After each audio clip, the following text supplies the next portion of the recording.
he's going to be met hard and met fast by number 31 of that defense, Daryl Green, a name that I have said again and again tonight. Daryl Green making a huge tackle. Welcome to 24-Hour Sports Show. And now I'm here with Daryl Green. Don't forget to like, comment, and subscribe. And we're back here with another week. We're at currently 325 subs. We just got to keep grinding. So don't forget to subscribe. I urge everybody to subscribe. We dropping daily content of the hardest sports topics in all of sports.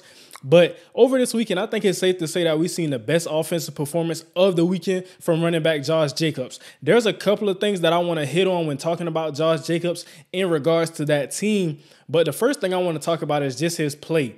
I mean, the most interesting thing about Josh Jacobs to me is coming out of college, I didn't see him flash at Alabama. I did not see Josh Jacobs flash at Alabama. And when the Raiders drafted him in the first round, I'm pretty sure there were people just in the same headspace as me thinking, you know, where did this guy come from? Who is Josh Jacobs?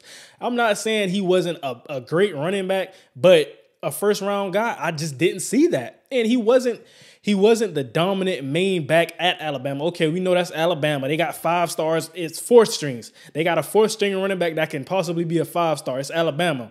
But just to do that and come in the first round and scouts, whoever scouted Josh Jacobs and got him drafted to that Raiders team, he needs a raise because I didn't see it. I just didn't see it at Alabama. And he came to the Raiders, and he's been great so far. Last year, he got dinged up a little bit. Last year was his only season where he didn't reach over 1,000 yards. But like I said, he's still been one of those top backs consistently. I believe before this season, he was a top 10 back. But right now, I have him top 5. And something I want to turn into and say, it's interesting for me to think of who would you tackle one-on-one. I want everybody to comment below. Who would you tackle one-on-one in the hole? Number 1, Derrick Henry. Number 2, Saquon Barkley. Number 3, Nick Chubb. And number 4, Josh Jacobs. Comment below. I want to know who you would tackle one-on-one in the hole. Me personally, I'm picking none of them. But I want to know who y'all would pick. So comment that below. And going into another thing, Josh Jacobs, he's due for a payday. He's due for a payday. The Raiders are currently a 4-7 team. So it's interesting because I'm thinking about how he's performing, how he has performed throughout his career. Are the Raiders going to pay him? Personally, I don't think that he gets that payday in Oakland. I think he may be on the move after this season because we have to look at it. How do you build a football team? It's not by paying a running back. That's just not how the championship teams are built. It's not by paying running backs top dollars. And he is the top. Like I said, I have Derrick Henry at 1. I have Nick Chubb at 2. Nick Chubb and Saquon Barkley, they're kind of interchangeable. It's who you want.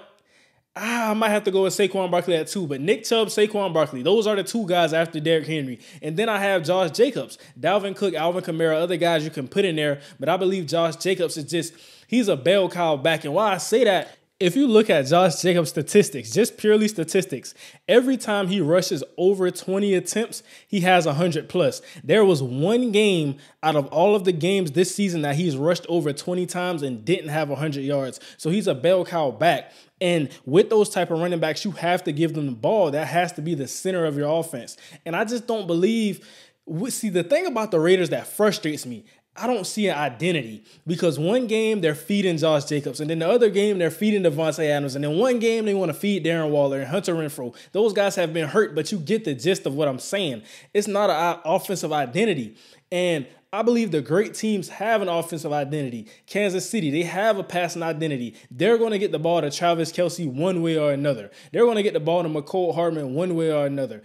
It's just identity, and I don't see that with that team. You know, coaching, a lot of people don't like Josh McDaniels. A lot of people want him fired. But like I said, this is a bell cow back, somebody you have to get the ball, and you have to get him at least 20 touches a game, whether it be mixed in with the receiving. And I thought he caught the ball well against the Seahawks. He usually doesn't catch the ball that much, but he caught the ball well, and he was great after the catch.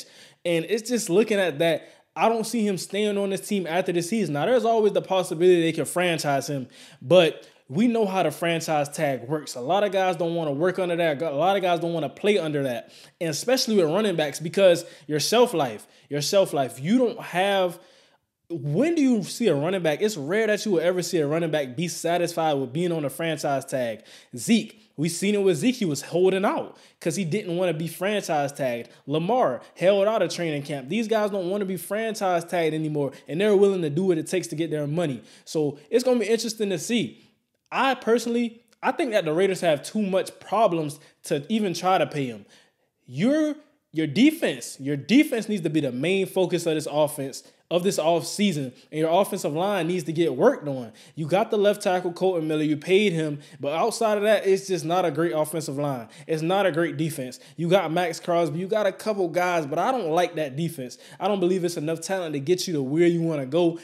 And Derek Carr, it all comes down to Derek Carr. Is that the guy? I don't know.